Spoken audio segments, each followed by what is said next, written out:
Hola meninas! Like those makeup YouTubers.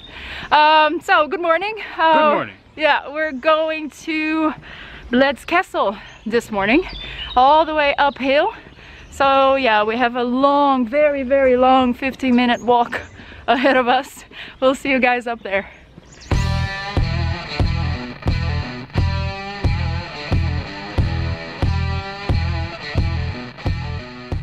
I guess I underestimated the walk up here. Completely sweaty.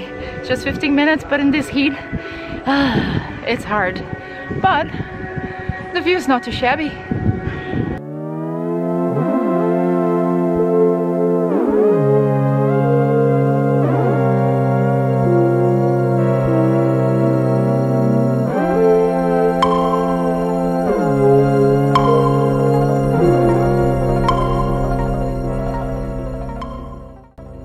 Many Korean tourists in the castle, which surprised us. Turns out there's a Korean soap opera set in the Balkans, and old ladies pay good money for a as seen on TV tour.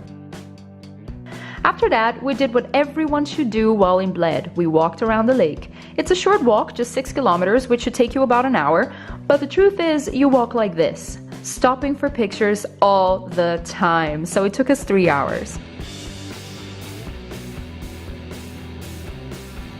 The lake amazed us with its clear waters and the many ducks and swans swimming in it. But its biggest star is definitely the Church of the Assumption, standing tall right in the middle of the island.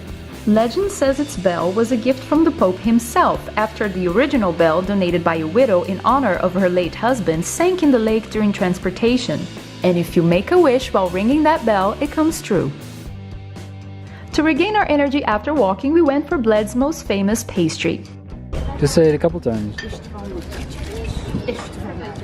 Everywhere you go in Bled, you see this cream cake, but the only place where you can eat the original is here at Park Hotel. That's where the cake was created. Okay, I was gonna say pie. I have to refrain from saying pie. No, I'm starting. It's not a cream pie, it's a cream cake. The only place where you can eat the original is here at Park Hotel. That's where the cake was created 60 years ago by Istvan Lukačević. First try. He was a pastry chef at the hotel and it took him years to create this recipe. So let's see if it's as good as it looks.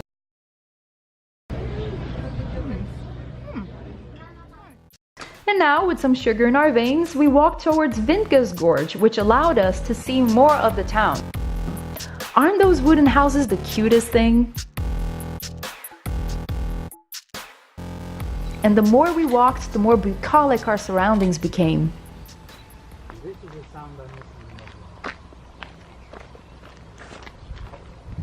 The sound of silence. The sound of silence. What sound? It's the sound of water. Oh. Well, if water's what he wanted. Fuck. You have that on camera? Yes. Even though the thunders were scary, we kept on walking, hoping the dark clouds wouldn't catch us. And the gorge wasn't that far away anyway. But it didn't work. We couldn't beat the rain.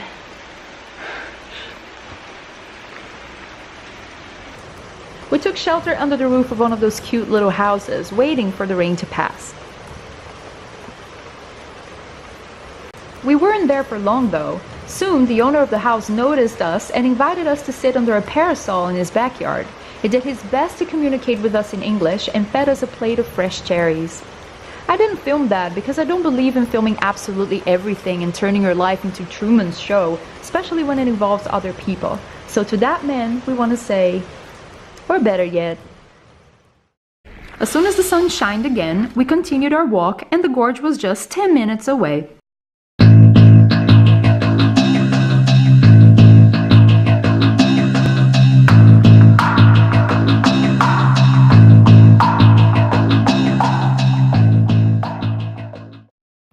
The gorge, with its canyon walls between 50 and 100 meters high, was discovered in 1891, but it was impossible to pass.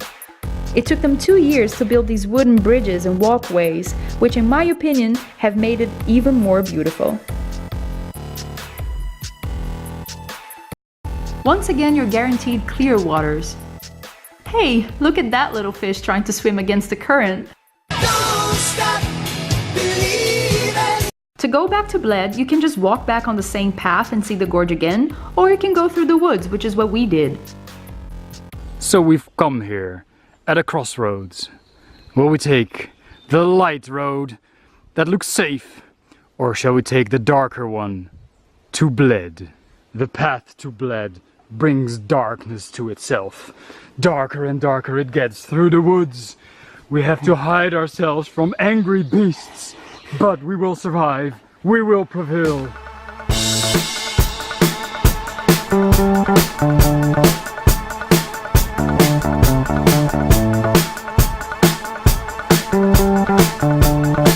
It just feels like we're never getting there.